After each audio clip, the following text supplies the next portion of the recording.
A film I wasn't particularly looking forward to, if I'm honest, because Steven Seagal I've never really been a fan of in the past at all. The only thing I thought he could do sort of reasonably well in that one film in Pangria was do the action adequately, but the acting just wasn't there. So going into this, I didn't expect him to deliver a very good performance again, to be stilted and just not giving it. And I can't believe I'm actually saying this, but he wasn't terrible, and it's probably the best performance he's ever given. Now, having said that, it's not an amazing performance, but you know what? It's actually not that bad, and there's actually something in there that shows you that maybe if you had quite a few more of these, maybe I wouldn't have all those negative things to say towards him, you know? And generally the films he's in are rubbish that I've seen, but this is probably a step in the right direction. I mean, it's not a great film, but I enjoyed it so much more than I was expecting to, and it's extremely violent, and there's quite a lot of action in it. But if you enjoy that kind of thing, then here's the thing that you can enjoy, and here's something that you can have. So you have entertainment. You know, it's entertaining. I think there's a lot of entertainment here. I think that the thing that changes this film from the other films he's been in is that this film actually has somewhat of a plot, which actually makes it quite interesting. And there are some sort of twists and everything in it. At first, it doesn't completely make sense, but then but then it sort of unravels a bit. And when he's been in like the other films before, I mean, the plot's been pretty low, and it's just sort of him hitting and punching and kicking things. And yes, there is a lot of kicking, punching, and all that sort of throwing things and whatnot, and guns going off. But you know what? It actually made sense for once, and it wasn't like the thing with Machete, which was a terrible Robert Rodriguez film. I'm sorry, but it was, and it just the sequel was a lot better. I mean, it wasn't great, but it was better. But anyway, the whole thing with Steven Seagal was like a villain at the end of that film, and he had like sword and thing, and he had to fight against some guy, and he had sword and blah blah.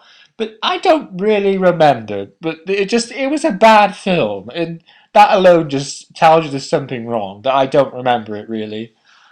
But here's the thing: it's like Steven Seagal knows that he's not been very good in the past and takes a movie that is completely nothing like his other films, apart from I know there is punching and shooting, but it actually has a plot that you can say, okay, that makes sense. Why there's running, punching, and shooting and everything. And I mean, with these other films, I just kind of feel like there's nothing really there, and it's all just running, punching, and shooting, and then it's just there's no plot, and it's just there's just nothing there.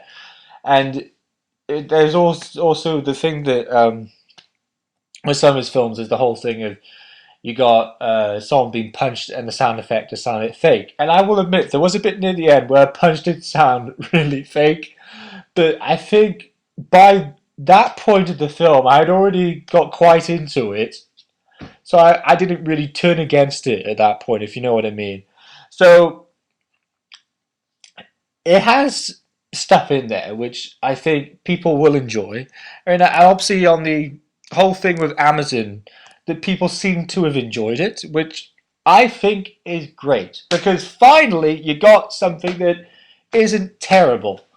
You know, probably not quite as high rating as they've given it, 4-star rating, but still, it's a good 3-star watchable film. I think there's stuff in it that may surprise you that Steven Seagal actually isn't being terrible for once, and there's something there. I mean, there is somewhat like he's understood what to be done, and he's done it, and you know, it's kind of something when something doesn't improve, and then you just keep going on and on and on. But when you see something that isn't that bad, it's sort of showing that there's something there. I mean, perhaps Zac Efron needs to someone to punch him in the face at the moment because he's just doing those frat boy comedies that I just don't particularly like the way that he does all that stuff.